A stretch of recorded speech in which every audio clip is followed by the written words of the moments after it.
Dear guys, आज हम discuss करेंगे human papilloma virus and pregnancy. Mean अगर वुमेन प्रेग्नेंट है, ठीक है, और उसको एचपीवी वायरस का इन्फेक्शन है, तो मतलब वो उसमें फिर हम क्या मतलब उसके बारे में पढ़ेंगे कि क्या बेबी में उसका इफ़ेक्ट होता है, या वो बेबी में कैसे पास होता है मदर से, या होता है या नहीं होता है, या उससे हम कैसे बचाव कर सकते हैं। तो यही हम पढ़ेंगे, ठीक है। मतलब कि ये एक सेक्सुअल एसटीडी वाली प्रॉब्लम है, तो जो कि मतलब बेबी में भी इफ़ेक्ट हो सकता है उसका, तो उससे कैसे बचाव हो सकता है, यानी कि उसके बारे में थोड़ी नॉलेज गेन करेंगे, ठीक है। तो क्या होता है कि जो एचपीवी है, मतलब कि ह्यूमन पेपिलोमा वायरस, एचपीवी बोलते हैं इसको। ये क्या है, एक most common sexually transmitted disease है, जैसे मैंने बताया। ये एसटीआई मतलब इन्फेक्शन हो गया ना, सेक्सुअली ट्रांसमिटेड इन्फेक्शन, और एसटीडी मतलब सेक्सुअली ट्रांसमिटेड डिजीज़। तो वो एक ही है कि जो भी है वो मतलब पर्सन टू पर्सन जो सेक्स कॉन्टेक्ट होते हैं, उसके थ्रू जो एक पर्सन से दूसरे पर्सन में ट्रांसमिट होती है, फैलती है, उसी इन्फेक्शन को बोला जाता है एसटीडी, ठीक है। तो ये क्या होता है कि जो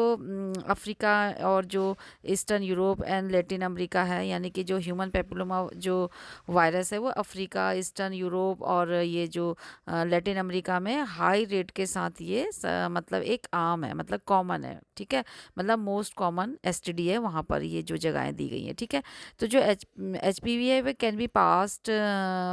from one person to another through vaginal, और ये मतलब एक पर्सन से, जैसे मैंने बताया आपको, सेक्स कॉन्टेक्ट के थ्रू, यानी कि उसमें जो वजाइनल, एनल और ओरल सेक्स आ जाएगा, और सेक्स टू सेक्स और सेक्सुअल कॉन्टेक्ट जैसे भी है, तो उसी के थ्रू ये क्या होता है, ये एचपीवी वायरस जो होता है वो पास होता है एक पर्सन से दूसरे पर्सन में, ठीक है। जैसे मैंने यहाँ पे आपको बताया था, anyone who expose to HPV during sex, ठीक है, कैन बी इन्फेक्टेड। अगर कोई पर्सन है वो हेल्दी है और उसको एचपीवी नहीं है, अगर वो क्या होगा, सेक्स के थ्रू जो है इस कांटेक्ट में आता है एचपीवी के, यानी कि जिस पर्सन के साथ उसका सेक्स कांटेक्ट हो रहा है और वो एचपीवी वाला पेशेंट पर्सन है, सॉरी, तो उससे क्या होगा, उस पर भी पास होता है, जो हेल्दी पर्सन है उसमें भी वो पास हो जाएगा इन्फेक्ट ये वायरस, और क्या होगा, उसको भी इन्फेक्टेड कर देगा, ठीक है।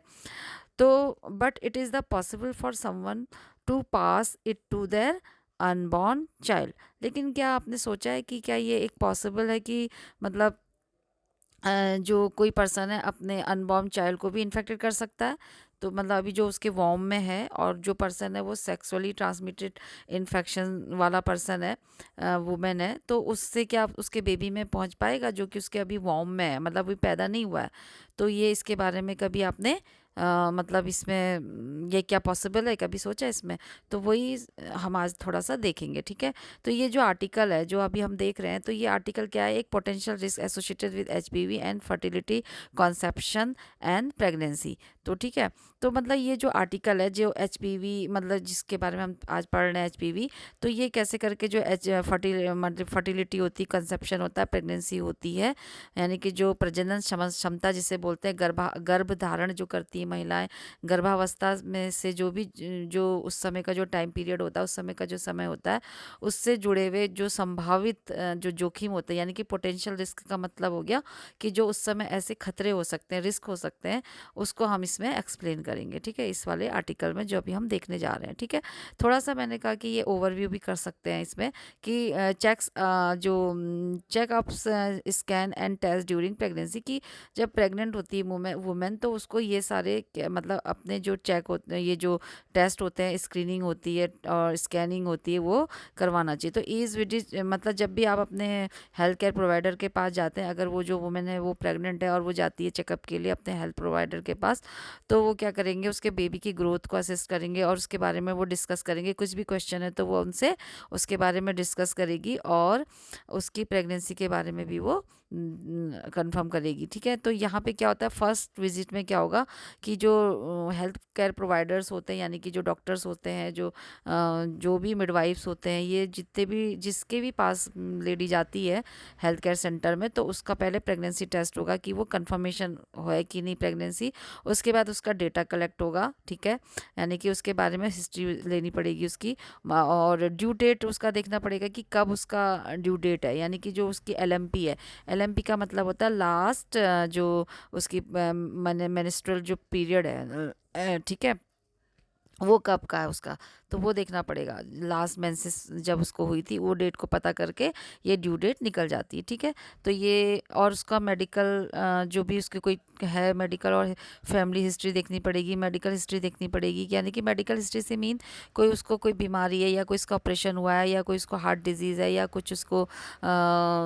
बीपी वाली प्रॉब्लम है, ये सब देखना पड़ेगा। फैमिली हिस्ट्री में मतलब कोई कंजेनाइटल कोई मतलब घर में किसी को ऐसी कोई फैमिली में कोई प्रॉब्लम थी जिससे कि ये सारे इन्फेक्शन वगैरह किसी को रहा हो या कोई ऐसी बीमारी रही हो जो फैमिली से फैमिली में ट्रांसमिट होती है, जेनेटिक जो होती हैं बीमारियां, वो भी हमें देखनी पड़ेगी। ब्लड प्रेशर और हाइट वेट वगैरह उसका लेना पड़ता है। फुल ब्लड टेस्ट कराने पड़ेंगे, यूरिन टेस्ट करना पड़ेगा, स्क्रीनिंग करना पड़ेगा डाउन सिंड्रोम के लिए, यानी कि बेबी उसका हेल्दी है या नहीं है या कोई उसमें एबनॉर्मलिटी तो नहीं है, डाउन सिंड्रोम वाली प्रॉब्लम तो नहीं है, उसके लिए स्क्रीनिंग करानी पड़ेगी। सर्वाइकल स्क्रीनिंग करानी पड़ेगी, यानी कि जो सर्वाइकल जो कैंसर्स होते हैं या सर्वाइकल कोई ऐसी प्रॉब्लम है वो उसको वो देखना पड़ेगा स्क्रीनिंग करा के। और विटामिन डी डिफिशिएंसी तो नहीं है वो भी देखना पड़ेगा, ठीक है। उसके अलावा 19 to 20 वीक्स में उसकी अल्ट्रासाउंड स्कैनिंग करानी पड़ेगी, ताकि यहाँ पे अब अल्ट्रासाउंड में बेबी का जो डेवलपमेंट होता है वो हो चुका होता है, तो वो ठीक से स्क्रीनिंग हो पाएगी उसकी। और 22 वीक्स के बाद जो होता है 26 से 27 वीक में उसका blood glucose tolerant test mother का कराना पड़ेगा, ताकि वो ये देखने के लिए कि कोई वो डायबिटीज़ पेशेंट तो नहीं है, डायबिटीज़ में तो नहीं है, यानी कि जस्टेशनल डायबिटीज़ जो पहले से डायबिटीज़ पेशेंट नहीं होती हैं वुमेन, लेकिन वो ड्यूरिंग प्रेगनेंसी डायबिटीज़ उनको हो जाती है, तो उसको बोलते हैं, उसको टेस्ट कराने के लिए ये करते हैं, उसको बोलते हैं जस्टेशनल डायबिटीज़, यानी कि बेबी जब उनके वॉम में तब वो डायबिटीज़ वाली प्रॉब्लम उनको आ रही है, तो ये भी कराना पड़ेगा। फिर उसके 28 वीक में उसको उसको मतलब जब वो बेबी 28 वीक्स हो जाता है मदर को प्रेगनेंसी मदर की प्रेगनेंसी को, तो उससे बर्थ के लिए प्लान करना पड़ेगा कि उसके बारे में डिस्कस करना पड़ेगा कि बेबी हेल्दी है कि नहीं है, नॉर्मल हो सकता है कि नहीं है, या उसको सीजर कराना पड़ेगा, या जो भी है कि उसको हायर सेंटर में जाना होगा या कब उसको आना होगा, ये सारी चीज़ें उसके बारे में डिस्कस करना होगा, ठीक है। और उसको 34 से 36 वीक्स में उसका vaginal swab for group B strep मतलब जीबीएस बोलते हैं इसको, उसके लिए उसका स्वाब करानी टेस्ट कराना पड़ेगा। एंटी डी इंजेक्शन उसको देना होगा अगर पेशेंट जो है नेगेटिव ब्लड टाइप वाली है, ठीक है, उसका जो ब्लड ग्रुपिंग है वो नेगेटिव है, तो उसको एंटी डी इंजेक्शन के बारे में भी बताना होगा, और अगर चाहिए तो उसको देना भी होगा। असिस बेबी पोजीशन, और पोजीशन भी बेबी की देखनी होगी कि वो नॉर्मल है, वटक्स है, यानी कि वटक्स मीन होता है नॉर्मल पोजीशन जो कि हेड के थ्रू होता है बॉर्न, और अगर वो ट्रांसफ़र है मतलब कि अगर वो इसके अलावा दूसरी कोई पोजीशन है, ब्रीच जैसे बोलते हैं एबनॉर्मल पोजीशन होती है, तो वो देखना पड़ेगा। और देखना पड़ेगा कि इंगेजमेंट की बेबी का इंगेजमेंट का मतलब होता है कि बेबी कितना डिसेंट मतलब वो नीचे उतरा है कि नहीं है, वो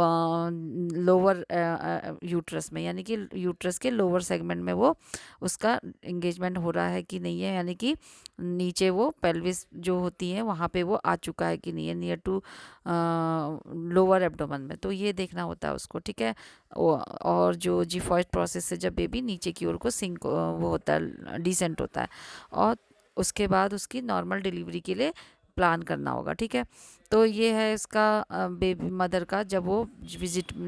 प्रेग्नेंट होती है और विजिट के लिए जाती है। After your first antenatal visit you will have the following done at every appointment until your baby arrives, ठीक है। ब्लड पे ये हर विजिट में ये सब देखना होता है, जैसे बीपी हो गया, जनरल हेल्थ चेकअप हो गया, मेजरमेंट उसकी जो टमी होती है उसका मेजरमेंट देखना होगा, एब्डोमन मतलब उसका जो एब्डोमन है वो कितना जो है वो ग्रोथ उसकी हुई है, तो उससे उसके बेबी की ग्रोथ भी पता चलेगी। Check baby health, check baby heart beat and moments, और उसके बाद उसके मोमेंट और हार्ट बीट को भी देखना पड़ेगा, ठीक है। उसके बाद है कि उसके बाद देखेंगे कि HPV and pregnancy fact sheet, इसमें देखना होता है कि जो the risk of passing HPV to a baby is low, यानी कि ये देखा गया है कि जो एचपीवी है यानी कि जो ह्यूमन पेपिलोमा वायरस का जो रिस्क है वो बेबी में पास नहीं होता, मतलब बहुत कम चांसेस होते हैं। लेकिन जो with HPV during pregnancy no treatment, अगर मदर प्रेग्नेंट है और वो एचपीवी से इन्फेक्टेड है तो उसमें कोई भी ट्रीटमेंट की नीडेड नहीं है, मतलब नीडेड उसमें ट्रीटमेंट कोई ज़रूरत नहीं है उसको कोई भी ट्रीटमेंट देने की। वो अगर उसको जो होता है अगर genital warts except genital wart, यानी कि अगर जेनाइटल वार्ड भी वार्ड्स हैं तब तो उसको देना ही है, अदरवाइज कोई भी ट्रीटमेंट की ज़रूरत नहीं होती है। ठीक है। If HPV is transmit during delivery the baby में show symptom after 3 to 20 month. ठीक है। अगर बेबी में जो है एचपीवी ट्रांसमिट हो गया ड्यूरिंग डिलीवरी, ठीक है, डिलीवरी के समय अगर बेबी में ट्रांसमिट हो जाता है एचपीवी, तो वो एकदम से जो होता है नहीं शो होते उसके सिम्टम, वो 3 to 20 मंथ में उसके सिम्टम यानी कि जो लक्षण होते हैं वो देखने को मिलेंगे। ठीक है। What are the risk of pregnancy with HPV. ठीक है। अब हम देखते हैं कि इसमें जो मेजोरिटी ऑफ पीपल है इन्फेक्टेड प्रीवियस विथ एचपीवी, क्या क्या रिस्क हो सकते हैं। जो देखा गया है कि जो मेजोरिटी ऑफ पीपल होते हैं जो कि एचपीवी से जो है इन्फेक्टेड होते हैं पहले, यानी कि डिलीवरी से पहले वो क्या है, मतलब प्रेगनेंसी से पहले वो एचपीवी से इन्फेक्टेड है। ठीक है। तो उनमें क्या है मोर, मतलब कोई भी no more difficulties with pregnancy, उनमें जो है प्रेगनेंसी में कोई ज़्यादा डिफ़िकल्टी देखने को नहीं मिली है देन अदर, मतलब जिनको एचपीवी नहीं है उनसे कम उनको प्रेगनेंसी में प्रॉब्लम होती है जो एचपीवी वाले होते हैं। यानी कि एचपीवी वाले जो पर्सन है अगर वो प्रेग्नेंट है तो उनको, अगर उनको पहले से ही एचपीवी था और उसके बाद वो प्रेग्नेंट है तो प्रेगनेंसी में उनको कोई भी डिफ़िकल्टी नहीं होती है। ठीक है, दूसरों के कंपैरिजन में। ठीक है।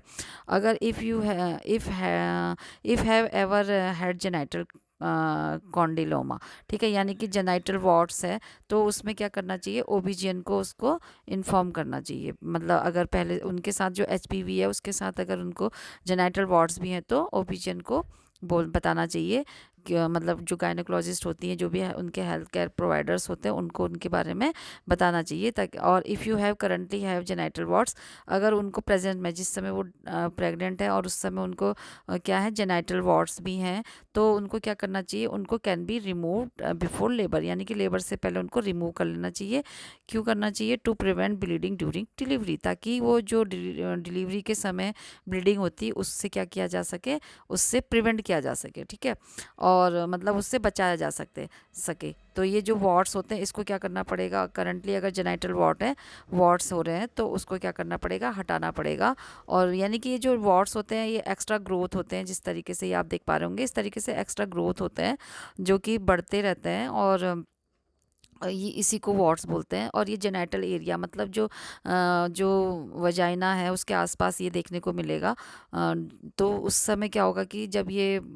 यहाँ पे जब नॉर्मल डिलीवरी होगी मदर की तो वो एक्सेसिव ज़्यादा ब्लीडिंग कर सकते हैं और उससे ब्लड से ही ये ट्रांसमिट होने के चांसेस होते हैं, तो इसलिए इसको हटाना है, इसलिए बोला गया है। ठीक है।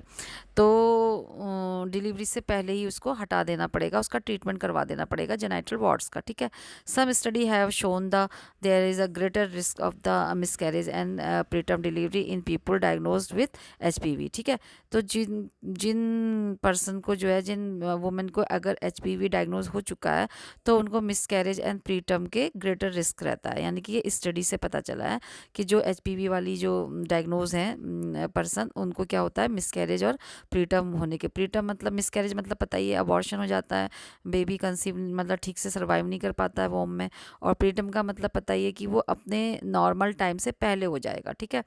तो इसलिए इसको प्रीटर्म बोलते हैं। ठीक है। तो who have significant cervical tissue, अगर जिनको क्या है कुछ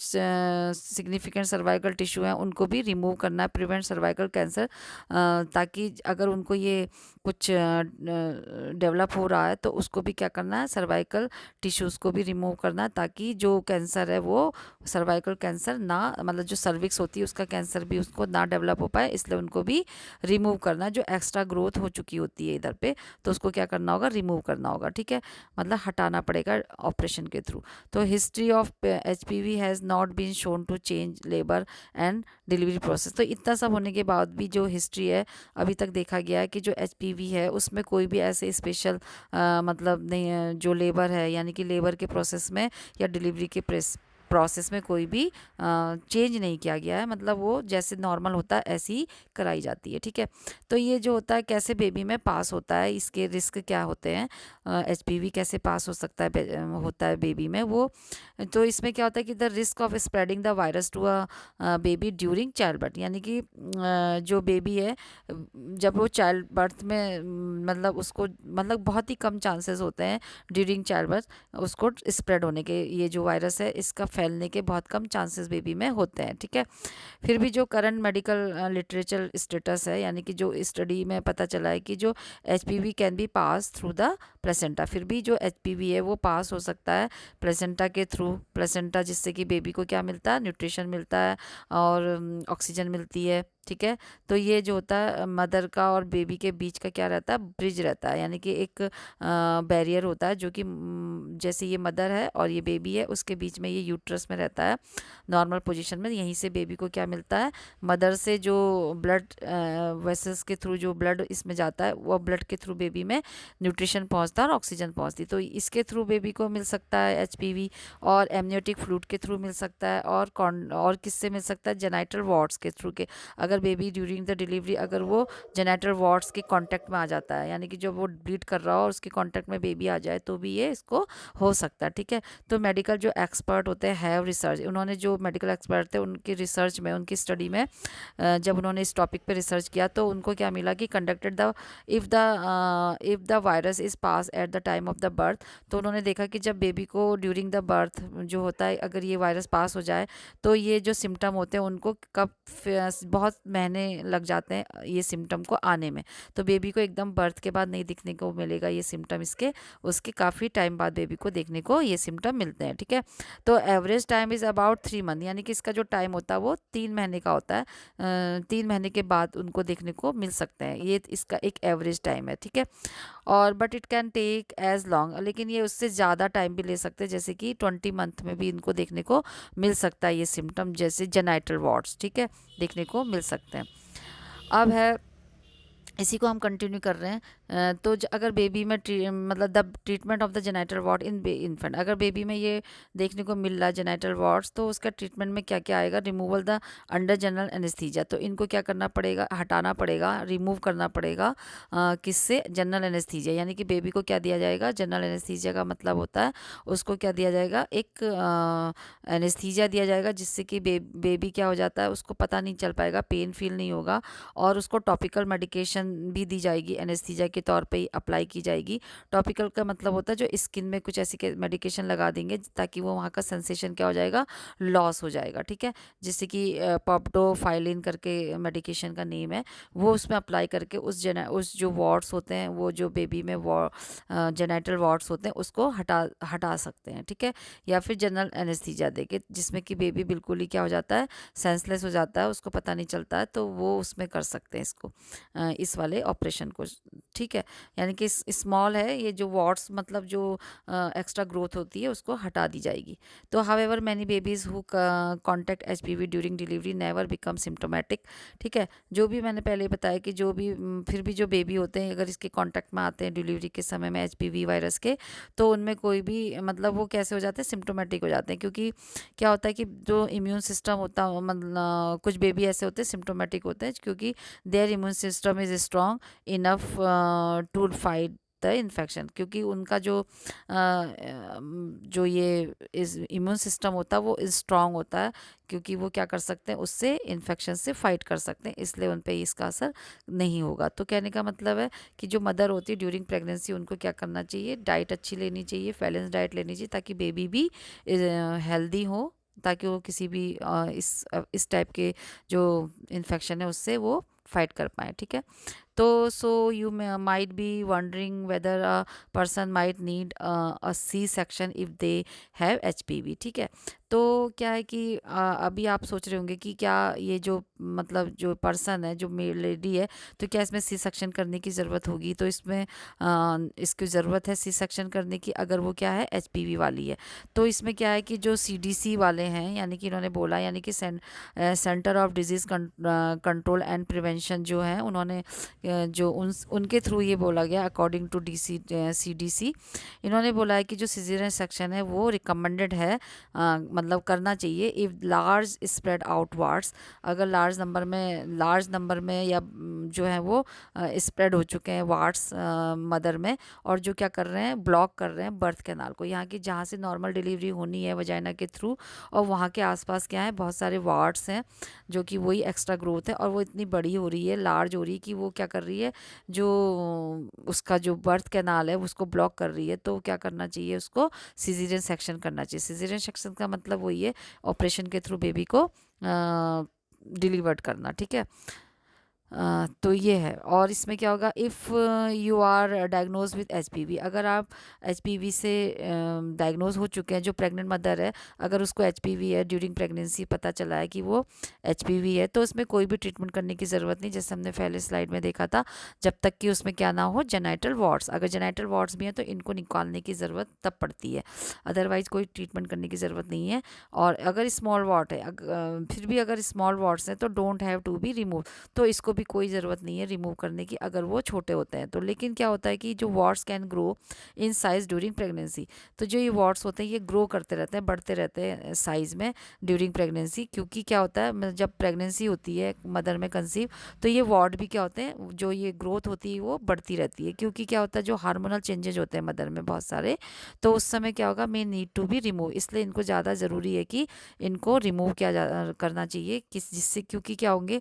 क्योंकि ये बड़े होते चले जाएंगे तो क्या कर सकते हैं, ये बर्थ कैनाल जहाँ से बेबी को आउट होना है, बाहर आना है, उसको ये ब्लॉक कर देंगे, ठीक है। और फिर उससे क्या होगा, हैवी ब्लीडिंग होने के भी चांसेस हो जाते हैं, जो कि मदर के लिए भी डेंजर है और बेबी के लिए भी ट्रांसमिट होने के ज़्यादा चांसेस हो जाते हैं, ठीक है। तो the best way to prevent genital, जो इसका जो बेस्ट तरीका है इसको, इससे बचाने का, यानी कि how can passing HPV to a child be prevented, यानी कि जो बेबी है अगर उसमें ये कैसे ये पास होता है, तो इसको हम कैसे इससे प्रिवेंट कर सकते हैं, कैसे बचा सकते हैं। तो उसका मतलब यही है कि बेस्ट तरीका यही है इसको बचाने का, कि जो HPV है, गेटिंग HPV और स्प्रेडिंग HPV जो है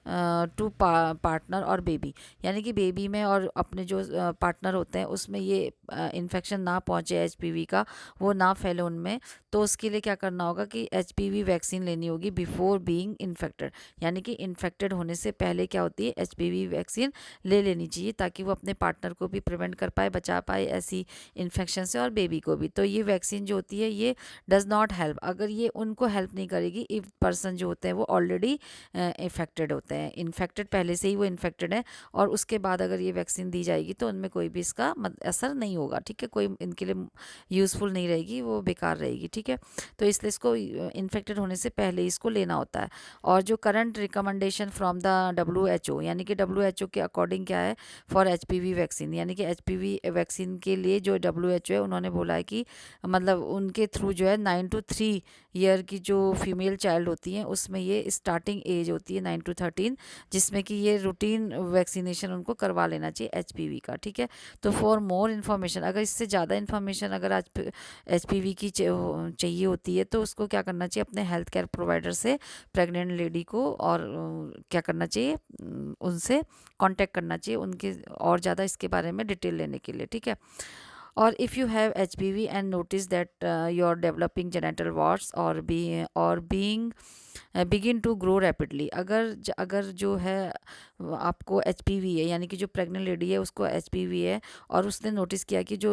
उसके जो वार्ड्स हैं वो भी डेवलप हो रहे हैं, जो जेनाइटल वार्ड्स हैं, और वो क्या हो रहे हैं, ग्रो हो रहे हैं, ज़्यादा जल्दी ग्रो भी हो रहे हैं, मतलब ज़्यादा नंबर में भी बढ़ रहे हैं, साइज़ में भी बढ़ रहे हैं। तो उसको अपने फिजिशियन को क्या करना चाहिए, बताना चाहिए, ताकि जो भी उनका फिजिशियन डॉक्टर हैं या वो क्या कर सके, उसको डिटरमाइन कर सके उसका ट्रीटमेंट, कि उसके लिए क्या नेसेसरी, क्या ज़रूरी उसका इलाज है, इसके बारे में वो पता लगा सकें। तो पहले ही क्या करना चाहिए, जो भी उनके जो जेनाइटल वॉर्ड्स के जो नंबर हैं वो बढ़ रहे हैं, नंबर में ज़्यादा हो रहे हैं, और उसके साइज़ में फटाफट इंक्रीज बढ़ रहे हैं, और साइज़ में भी इंक्रीज हो रहे हैं, तो उसको अपने डॉक्टर को बताना चाहिए, ठीक है। The risk of passing HPV to a baby is consider low, तो ये जो HPV का जो रिस्क है वो हमने पहले ही स्लाइड में भी देखा था, कि इसका जो रिस्क है बेबी में पास होने का ये लो कंसिडर किया गया, मतलब कम चांसेस होते हैं इसको पास होने के, ठीक है। तो ये स्टडी से पता चला है कि जो टाइम बिटवीन मतलब ये कैसे पास होता है, time between the water baking and delivery. यानी कि जब वाटर लीक होता है, एमनियोटिक फ्लूइड जो होता है वो जब लीक होने लगता है, जब नॉर्मल डिलीवरी का टाइम आता है, तो क्या होता है कि जो बैग ऑफ वाटर है, यानी कि जो वाटर है, जो थैली होती है जिसके अंदर बेबी रह रहा होता है, तो वो क्या हो जाती है, टीयर होगी, और मतलब टीयर होगी, और फिर वहाँ से क्या होगा, लीक होगा एमनियोटिक फ्लूइड, ठीक है, जो कि बेबी को बाहर नीचे आने में, सिंक करने में भी मदद करता है, मतलब उसको, और उसको वो बाहर लाने में भी मदद करता है। तो वो जब लीक होगा और डिलीवरी का टाइम के बीच में ये क्या करता है, उसके डिलीवरी, यानी कि जब बेबी की डिलीवरी कराई जाती है और ये जो फ्लूइड है ये लीक हो रहा होता है, उसी समय ये चांसेस होने के देखा गया कि स्टडी में कि यही एक क्रिटिकल फैक्टर होता है, जबकि क्या होता है, उसको बेबी को बताया गया है कि ये ट्रांसमिशन हो सकता है, ये वाला एचपीवी का वायरस, ठीक है। तो इफ़ यू जो your health care provider will monitor this closely, तो इसलिए उसको वो क्या करेंगे, क्लोजली मॉनिटर करने की उनको ज़रूरत होती है ड्यूरिंग दी प्रेगनेंसी, वो लेबर, ठीक है। तो thank you guys for watching this video, please do like, share, comment and subscribe this channel.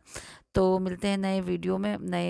कोई नए टॉपिक में। अगर आपको कोई टॉपिक चाहिए तो प्लीज़ आप बताइए कमेंट करके, और अगर आपको पसंद आया या थोड़ी भी नॉलेज इससे अपडेट हुई हो तो इसको लाइक ज़रूर करिएगा जाते जाते, जो कि आप भूल जाते हैं, ठीक है। और जो नए व्यूवर्स हैं वो सब्सक्राइब करें, और सब्सक्राइब के बगल में जो बेल आइकन है उसे भी ज़रूर से प्रेस करें, जिससे कि जो भी वीडियोज़ इसमें पड़ेंगी रिलेटेड टू एजुकेशन वो आपके काम आए और आपको बेनिफिट करें दें, ठीक है। तो okay, goodbye, take care.